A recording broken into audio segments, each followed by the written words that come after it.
मेरठ के सोरभ राजपूत हत्याकांड की तरह ही भैंसुमा के गांव अकबरपुर सादात में भी एक सनसनीखेज वारदात हुई।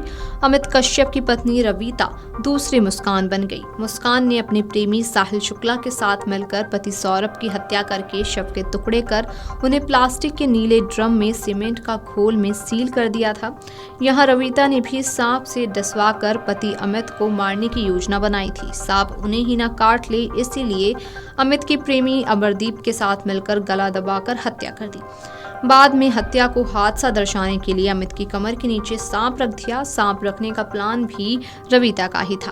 उसके कहने पर ही प्रेमी अमरदीप 1000 रुपए में वाइपर सांप खरीद कर लाया था। रवीता ने अमरदीप के साथ मिलकर पहले से बनाई योजना के अनुसार शनिवार रात को पति की हत्या करके रविवार सुबह सांप के डसने से अमित की मौत की कहानी भी गढ़ दी। यदि पुलिस शव का पोस्टमार्टम नहीं करती तो अमित की हत्या का कभी खुलासा नहीं हो पाता।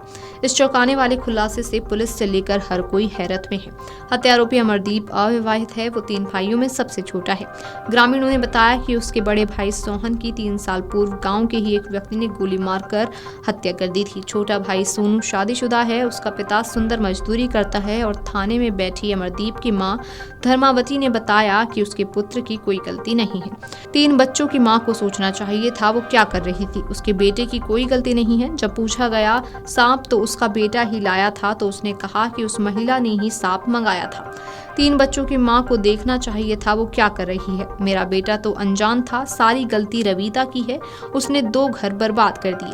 भैंसुमा थाने में पत्रकारों के सवाल पूछने पर रवीता को पति की हत्या करने का कोई पश्चाताप नहीं था। उल्टे उसने पति पर ही आरोप लगाया कि उसने ही उसकी मुलाकात पड़ोसी अमरदीप से कराई थी।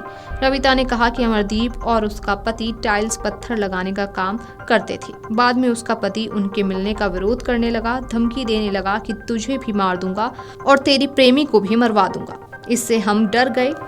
हम उसे ना मारते तो वो हमें ही मार देता, इसलिए हमने हत्या की। अमरदीप ने बताया कि सांप को वह गांव से लाया था।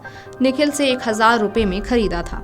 निखिल ने भैंसुमा से उसको सांप ला कर दिया था। वो सांप को झोले में बंद करके नहर पटरी पर ले गया। बाद में सांप को अमित के नीचे बिस्तर पर छोड़ दिया गया, जिससे लोगों को लगे कि ये घटना सांप के काटने से हुई है। अकबरपुर सादात गांव के अमित कश्यप उर्फ मिक्की की मौत वाइपर सांप के काटने से नहीं हुई थी। अमित की हत्या उनकी पत्नी रवीता ने प्रेमी अमरदीप के साथ मिलकर की थी। दोनों आरोपियों ने गला दबाकर पहले हत्या की और फिर वारदात को हादसा दर्शाने के लिए जहरीला सांप उसके बिस्तर पर छोड़ दिया। पोस्टमार्टम रिपोर्ट में दम घुटने से मौत की पुष्टि के बाद पुलिस ने दोनों आरोपियों को हिरासत में लेकर पूछताछ की तो आरोपियों ने चौंकाने वाले खुलासे किए।